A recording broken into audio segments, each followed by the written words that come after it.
The city of Denver has issued an emergency declaration after hundreds of undocumented migrants came to the Mile High City unexpectedly. The recent migrant influx putting a massive strain on the city's resources at a cost of more than $800,000. Denver's Mayor Michael Hancock joins us live. Mayor, thank you so much for being here with us. Any indication as to why this surge has suddenly impacted Denver specifically? We don't know. And Nichole, let me just first say to you, happy holidays and thanks for having me. What we've been told by the migrants that have come to Denver is that they were not formally organized. They did this informally between themselves through text messaging and social media. And it was suggested by an NGO on the ground or NGOs on the ground looking after their welfare that Denver might be a good place to visit. That's all we've been told. That's all you've been told. Okay, I want to talk a little bit more about that. But first, really, what's the top priority that you need on the ground right now? What's the one resource?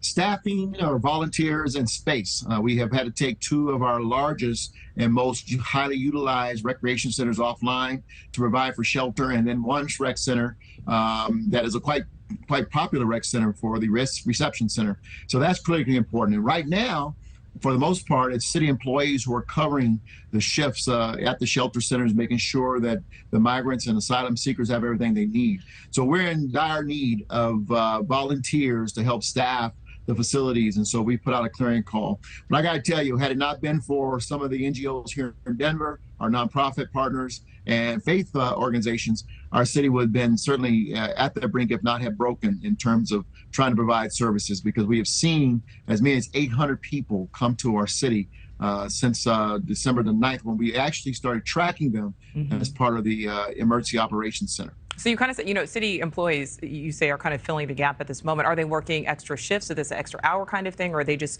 kind of being reallocated to different positions? Yeah, absolutely. Reallocated for the most part. Okay. Once we operate or activate our emergency operations center, the city employees, select city employees, basically leave their title roles that they have been hired for, and they go and fill roles either in the operations center, or they could be reassigned as other duties are needed, and some are reassigned to the shelters. So they're not going back to their desk, if that's what you're asking. But many of them are working, exorbitant hours helping us because we're short-staffed in these shelter centers, and the numbers, as you pointed out, have been just overwhelming.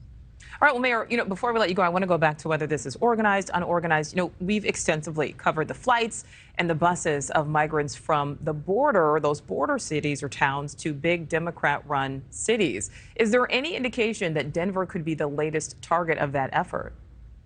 No indication. We haven't found any evidence whatsoever. This seems to be kind of loosely coordinated between the migrants and asylum seekers themselves and some nonprofit partners on the ground in El Paso, Texas. We do know a lot of them are coming through El Paso, and they're mostly Venezuelan and Nicaraguans who are coming into Denver, as far as we know. And this is what they're telling us as they arrive in Denver. They're coming in at our shelters, and they don't know where to go, and our homeless shelters. And we are, as a result, because of the surge, we had to set up these separate shelters and kind of coordinate ourselves through an emergency operation apparatus. And so we're doing the best we can. But, the reality is that the federal government, Congress, the White House have got to work to come up with a sensible strategy around immigration. Otherwise, you're going to continue to see cities and mayors bear the brunt of the lack of activity and leadership out of Washington. And before we let you go, that is something that we've heard from mayors, from governors of, these border states, saying that, they are just being overwhelmed.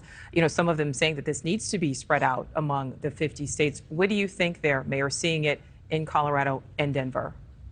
If we had the tools to help accommodate those who are coming in, I'm talking about work visas. We had the medical support or apparatus supported by the federal government as well as our state to provide the medical clearance for individuals coming in. If we had the basic tools and apparatus, and I think immigration strategy could help, I'm not sure many states and cities like Denver wouldn't mind doing the things that we have to do. But when we have, 110, 170 people showing up at one night, and it continues to be a constant cadence, it overwhelms our system. At the same time, we're trying to serve those who are unhoused in our city. And as you know, it's a major challenge in major cities like Denver all over the country.